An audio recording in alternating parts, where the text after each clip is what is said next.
I never understood why my father brought it home with him.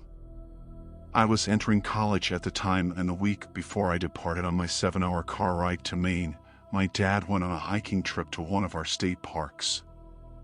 I often went with him as a child, but I didn't really have the time or the want to spend an entire weekend out in the forest before uprooting my entire livelihood. I remember him walking through the front door that Monday. He had quite the sunburn on him, and he had this big smile on his face. Maybe because he knew it would freak out Mom, or because of the nature of it, but as we greeted him, he had in his outstretched hand a Ziploc bag. And in that bag was a small collection of bones. Mom screamed and immediately started cursing him out for bringing a biohazard into the home.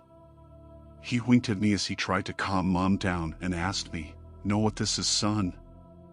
I shook my head. I was going to school for physical therapy, which is where I believe his excitement came from. "This is a genuine fossilized bear paw." He shook the baggie at me. I took the corner of the bag carefully between my fingertips. It looked about like what you'd expect. It wasn't complete though. There were 3 small digits attached to what would have been the base of the paw. The bear wasn't that old. The paw was smaller than my hand. It had a unique yellow color and looked very porous, with small indents covering its surface. It gave off an aura of only what I could describe as strangeness. "How do you know this is from a bear?" I asked him. He went on to describe all of his self-taught knowledge of how the ends of the digits ended with a sharper point showing that it had claws, and how the density of it would correspond with the weight of a heavy animal. I could tell that my mom and I were both listening without much confidence in what he was saying. He moved on, ignoring our glances at one another, and started to show us the few photos that he took. He made sure to stop to get the photos printed before coming home.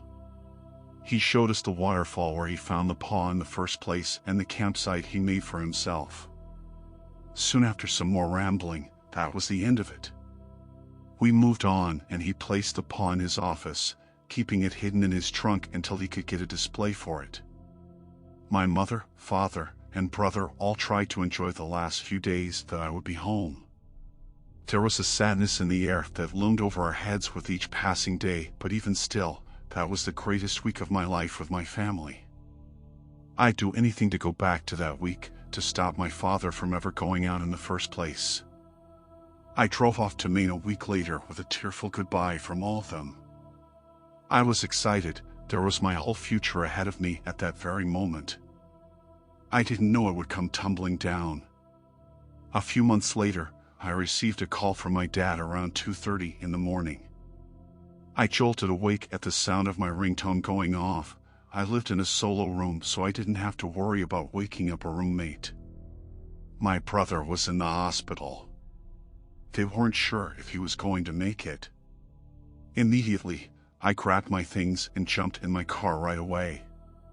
It was a miracle that I made it home safely after speeding for nearly 7 hours straight. When I arrived at the hospital, I was a total wreck after the drive. But even so, I should have been able to recognize my brother. They didn't know what happened to him, but the doctors assumed that he was a victim of a hit and run. His face was a broken, blown-up mess. His legs, the doctors said that if he made it through tonight they'd have to amputate. It was as if he fell multiple stories, which just simply wasn't possible. My parents woke to the sound of someone smashing his bedroom window and found him outside on the lawn. He wasn't even supposed to be out that night. He was still in his pajamas. He'd had issues with drugs in the past, so maybe he was going to pick up or meet a dealer. It was useless trying to think of what could have happened. He took his final breath just a few hours later. Mom and Dad were never the same after that. We had a service for him shortly after. His casket had to be closed for obvious reasons. I stood in line receiving apology after apology from friends and family. Everything was just harder at that point. My grades started to slip.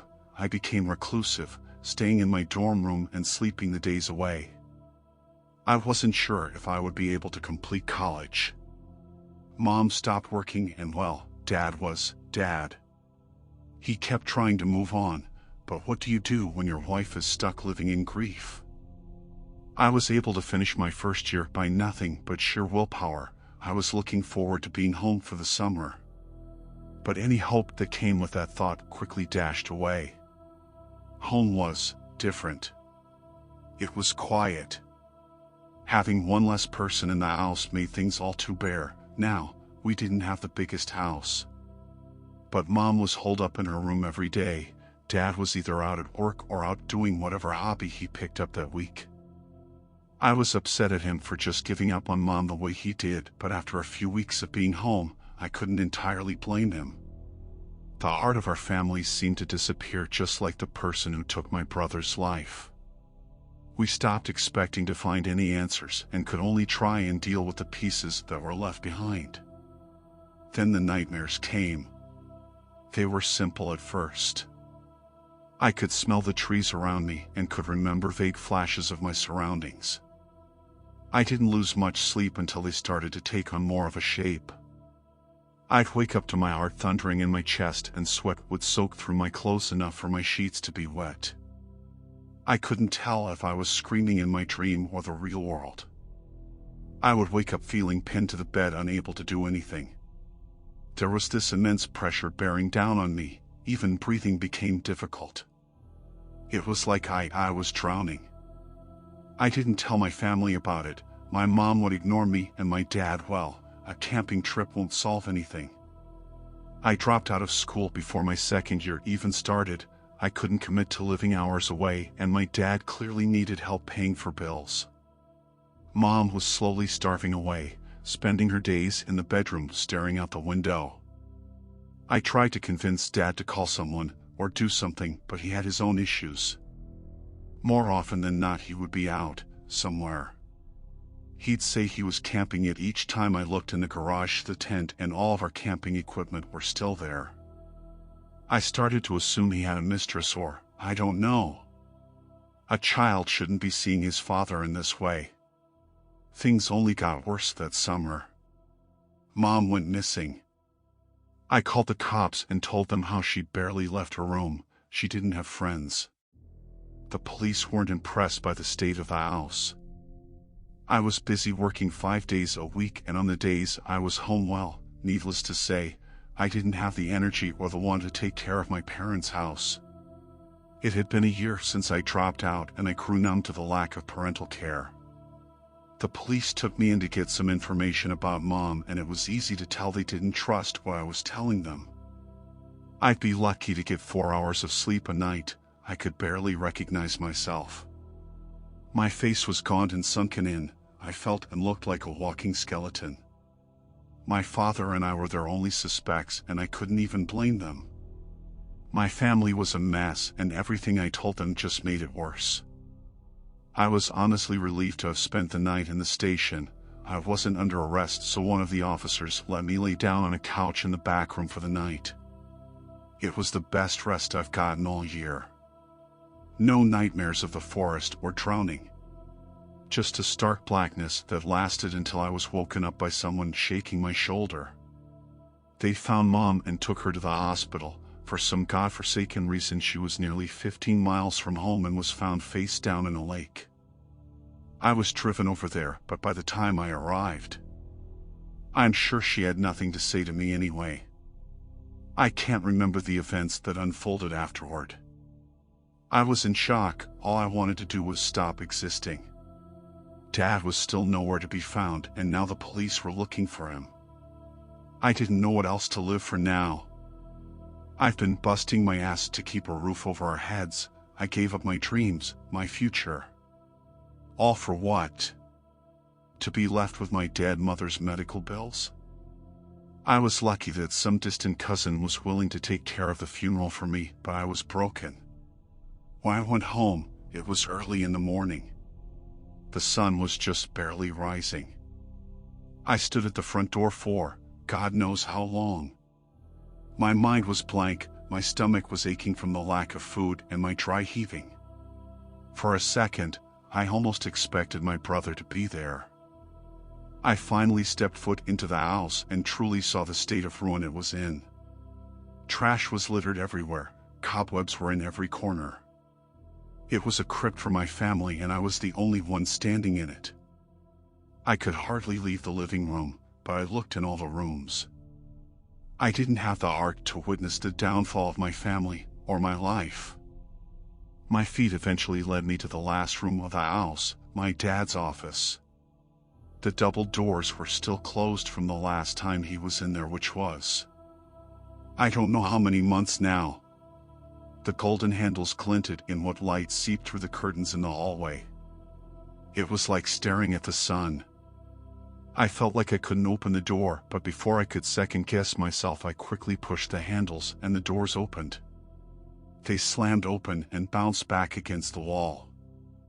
I felt a huge weight come off my shoulders and I took a deep breath to fill my lungs. The rancid stench of death burnt the hairs in my nose. If I wasn't as far gone as I was, I knew that I would have thrown up then and there. I didn't even bother to wrinkle my nose as I stepped into the room.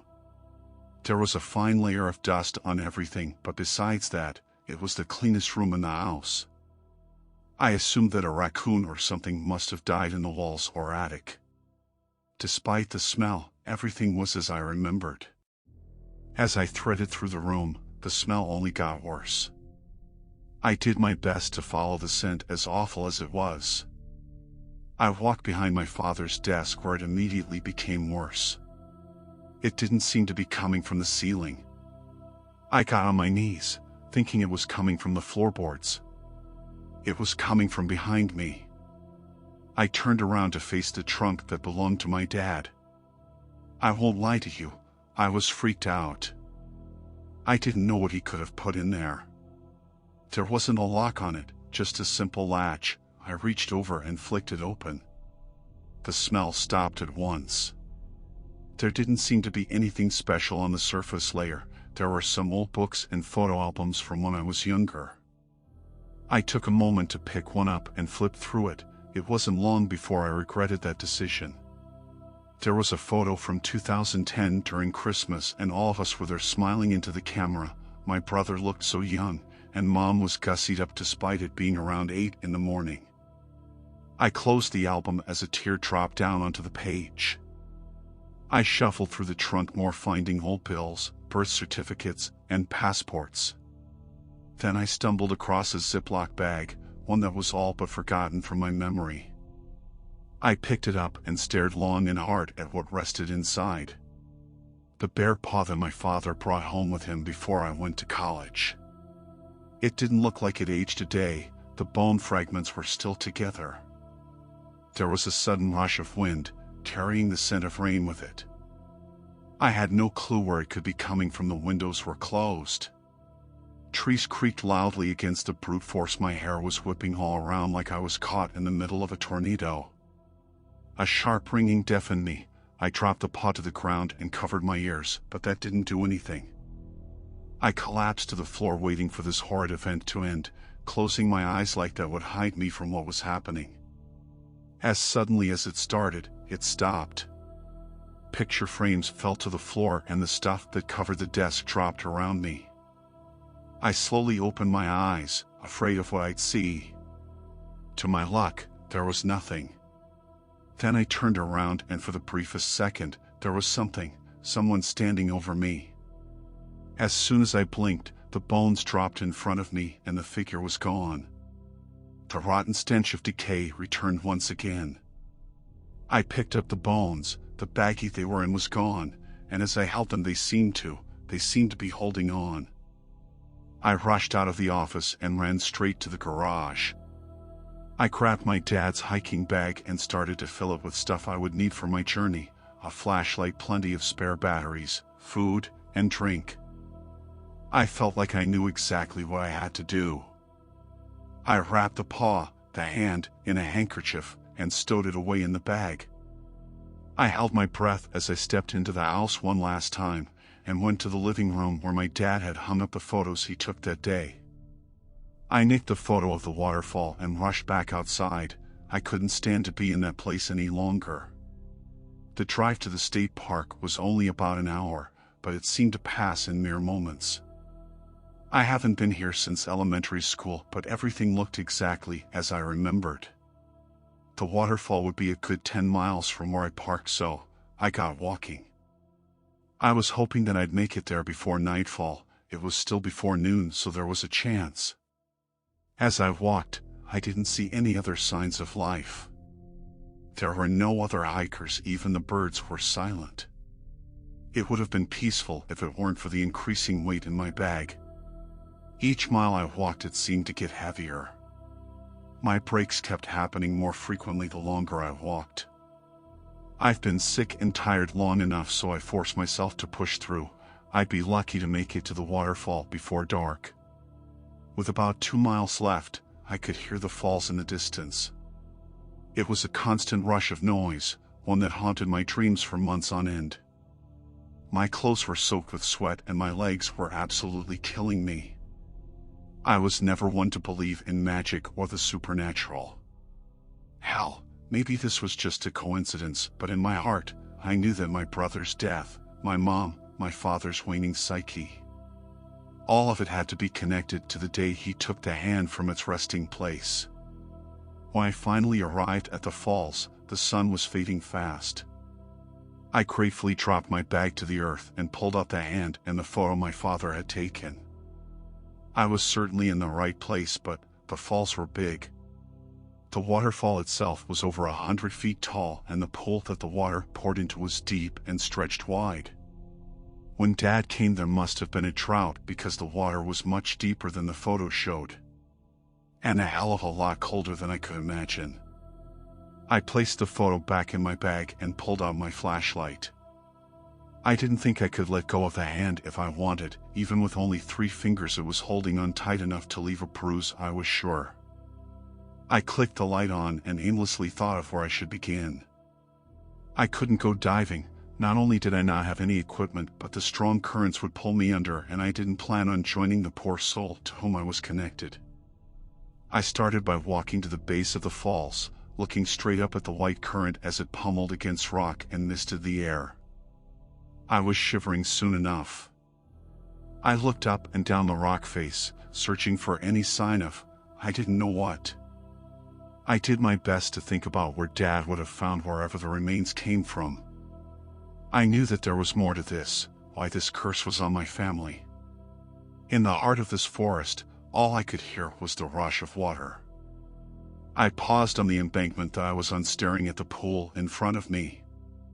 The bones tugged at my hand as they became heavy as lead. I barely took a breath as my body slammed into the water. My muscles seized on me. I was never one for cold water, and with it being dark, I didn't know my eyes were closed until my hands crashed against slick rocks. The water stunned my eyes as I opened them. My flashlight left my hand. I pushed against the earth and stood. The water came up to my chest after I was done flailing. The flashlight shined brightly at my feet. I took a deep breath and bent over. I opened my eyes once more and grabbed the light. I nearly sucked in water as I choked on my gasp.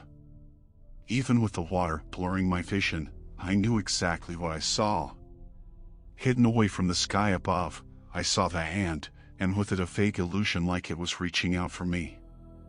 Hidden under the sediment, enveloped with roots, plants, and growing algae, a skeleton of a young child was reaching out for help. Only now, years later, did they finally grab hold. I pushed myself to the surface once more and walked to dry land. I sobbed and sobbed. And in pauses for breath, I could hear the birds and the crickets once more. I spent the night in those woods, thinking of my family. I fell asleep as soon as I submerged myself in my sleeping bag. At first, I didn't know if I should leave the mystery of the child be. But having heard the rushing sound of water in my nightmares in these last months, I thought they too should be free from that. When I told the police that there was a body at the falls, they were hesitant to react, but in time they were able to recover the body. The boy was about 13 and was declared missing 25 years ago. The injuries on the boy suggested he fell from the falls and broke his legs and a few ribs. He couldn't swim, so he drowned. His name was Brian Overhill. His father went missing the same day, leaving Brian's mother without her husband and without her son. She would tell the cops that they went hiking and never came back. I never saw my father again. Brian's mother wanted to meet me, the news wanted to interview me, and there were even talks of a documentary about the missing case. I would never be able to tell them the truth, that my dad brought home something dark with him and that it took 3 lives in return. I've since sold the house and have been doing my best to take care of myself, but there are still some nights I still feel myself drowning.